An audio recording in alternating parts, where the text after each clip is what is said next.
Quelques minutes, ma collègue s'est exprimée. D'ailleurs, je voudrais souligner, au moment où elle tenait ses propos, que les maires que j'observais ont acquiescé certains de ses propos, puisqu'ils relevaient de la compétence et justement du pragmatisme d'un maire lors de l'élaboration des documents d'urbanisme, comme cela vient d'être dit. Qui est mieux placé, et d'ailleurs c'est le but de mon intervention, qu'un maire aujourd'hui, qui est le plus grand garant du PADUC aujourd'hui, si ce n'est le maire de la commune, qui est face aux administrés qui viennent sans cesse franchir la porte de la mairie pour demander le terrain constructible. Je vous pose la question, mes chers collègues. Qui sont les mieux placés aujourd'hui que les maires pour répondre et faire appliquer le PADUC? Est-ce que ce ne sont pas les maires qui dissuadent aujourd'hui de déposer des permis, de déposer des certificats d'urbanisme? Est-ce que ce ne sont pas les maires aujourd'hui, et je ne veux pas me prendre pour exemple, qui sont allés jusqu'au point et avoir le courage de mettre 12 et 13 refus sur des demandes de permis de construire? Alors il est bien facile de paraphraser dans son fauteuil, idéologiquement porté sûrement de bon sens et de bonne volonté, mais à un moment donné, il faut être sur le terrain, il faut être face à la difficulté. Parce que quando un paesano a dit « mi voglio un pezzo per fare a casa per mio figliolo », tu dois répondre. Et quand on vient me dire « mais mon grand-père, à la démobilisation, il a acheté le terrain en 1943, il a payé jusqu'en 1960 en allant piocher les vignes. Et aujourd'hui, mon petit-fils veut faire la maison, et il ne peut pas faire la maison. Donc il va aller vivre ailleurs, dans une autre commune. Et là, la dimension humaine, je pense qu'elle a été oubliée. Alors ce que je voulais vous dire très rapidement, et je rebondis sur ce que dit mon collègue Petranto, et j'y souscris, mais je lui mettrai un bémol.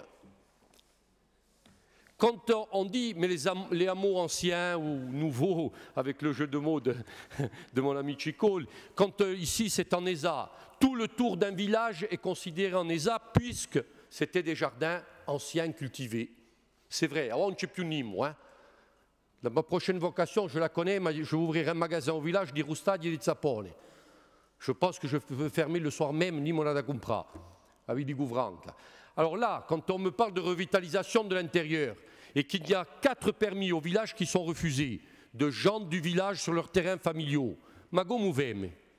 Alors là, on accepte et on concède que cela pourrait être construit. Et tout à l'heure, le maire de Viganil a acquiescé aux propos de Marie-Thérèse Mariotte en disant « c'est vrai, nous ne sommes pas là pour bétoniser, nous aussi, nous aimons notre terre, nous n'avons pas vendu notre sang parce que nous n'avons pas vendu notre terre. » Eh bien, nous aussi, on veut la protéger. Eh bien, nous aussi, on aime notre Corse. Eh bien, nous aussi, je veux la défendre.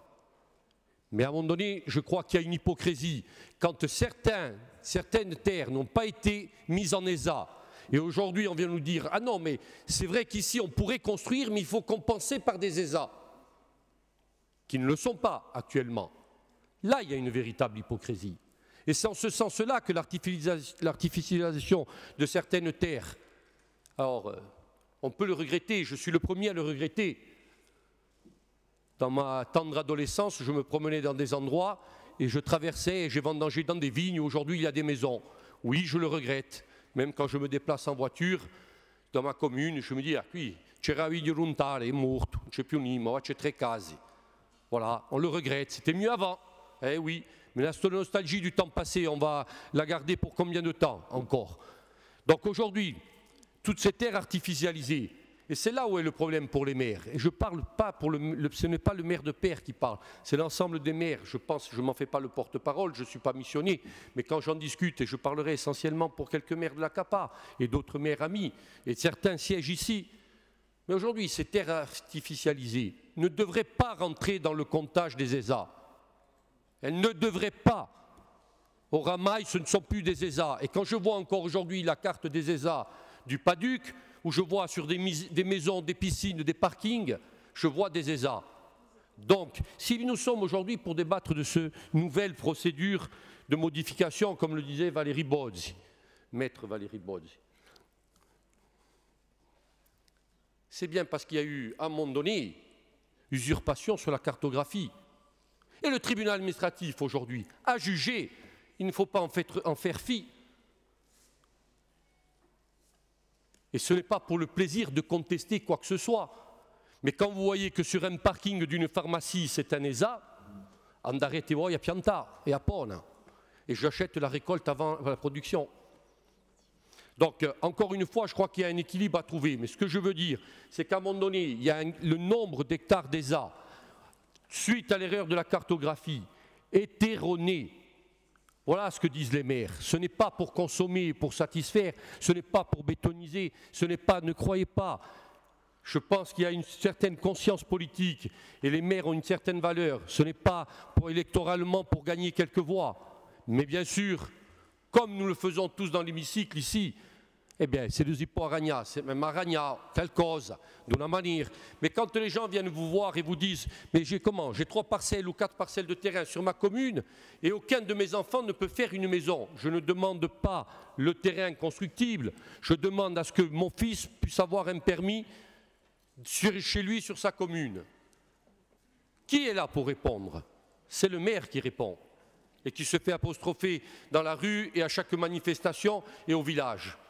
Eh bien oui, aujourd'hui, il y a des maires qui ont des 5, 6 et 7 demandes de permis au village et qui ne peuvent pas construire. Je parle bien des gens du village pour des résidences principales, même si je n'ai pas de position particulière sur les résidences secondaires, parce que Ucorzu, qui est obligatoire de travailler à Marseille, il a une résidence secondaire au village qui est sa maison familiale et natale, comme dans tous les villages. Alors après les appellations, les considérations, ça peut faire un débat. Donc moi ce que je voulais tout simplement dire, c'est voilà ce qu'il faut prendre en compte. Et ça, je pense, parce qu'on nous parle tout le temps, oui, mais le maire a le droit, comme le disait Madame la Présidente, Fabienne Giovannini, de l'élaboration de son document, le PADUC le prévoit. Oui, mais en compensation, alors que ça ne devrait pas l'être. Ça ne devrait pas, puisque ce ne sont pas des ESA, et ils ont été classifiés en tant qu'ESA. Pourquoi demander la compensation? Non mais j'y viens. Ça c'est le premier point. Le deuxième point dans ce rapport, bien évidemment, comment serait-il possible aujourd'hui d'avoir un PADUC sans cartographie? C'est impensable. Il fallait la faire. D'ailleurs, 5 mois après le jugement du 1er mars, nous décidons aujourd'hui, nous débattons de ce rapport. Bien sûr qu'il faut une cartographie, nous saluons. Ce qui manque peut-être à ce rapport, puisqu'il y aura un travail qui sera fait avec chaque commune. Il n'y a pas de méthodologie annoncée. De quelle façon? Comment? Il n'y a pas vraiment une procédure qui nous est annoncée. Les maires se demandent, mais comment on va faire? On va rencontrer, on va aller à la rencontre, on va venir. Il aurait été souhaitable de décliner de manière claire la façon dont les choses allaient se passer, pour ne plus perdre de temps. Ensuite, un autre point, quand je vois sur le rapport, ça a été légèrement modifié, une fois que cela sera rendu, les communes auront 15 jours pour valider, se prononcer. Comment voulez-vous, le maire d'une petite commune, en 15 jours, réunir le conseil municipal, faire 2 ou 3 séances de travail lors de l'élaboration d'un PLU?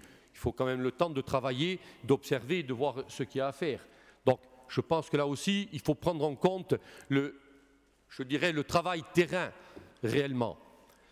Voilà, ça c'est encore un point. Et puis, pour terminer, vous savez, je crois que les maires sont, encore une fois, je ne suis pas le porte-parole des maires, je n'en ai pas la mission, je vous rassure, mais non, pas président des associations des maires, mais encore une fois, je pense que tous les maires sont assez responsables, veulent conserver leur commune, la protéger, ont le souci, plus que d'autres, d'être en compatibilité avec le PADUC, tout simplement pour avoir leur document d'urbanisme qui puisse aboutir. Donc croyez-moi que les inquiétudes et le souci des maires est plus grand que ce que l'on ne pense. Et je ne voudrais pas, de manière dite ou non dite, que l'on puisse penser ou laisser penser que les maires sont uniquement ici pour faire leurs petites affaires en pensant à la municipale de 2020. Non, ce n'est pas vrai. Ce n'est pas vrai et je ne le laisserai pas dire. Ensuite, concernant, je terminerai là-dessus, sur la commune de Peyre, je ne me suis jamais exprimé et je ne le ferai pas tant que les procédures et les recours ne seront pas terminés. Je vous remercie de votre attention.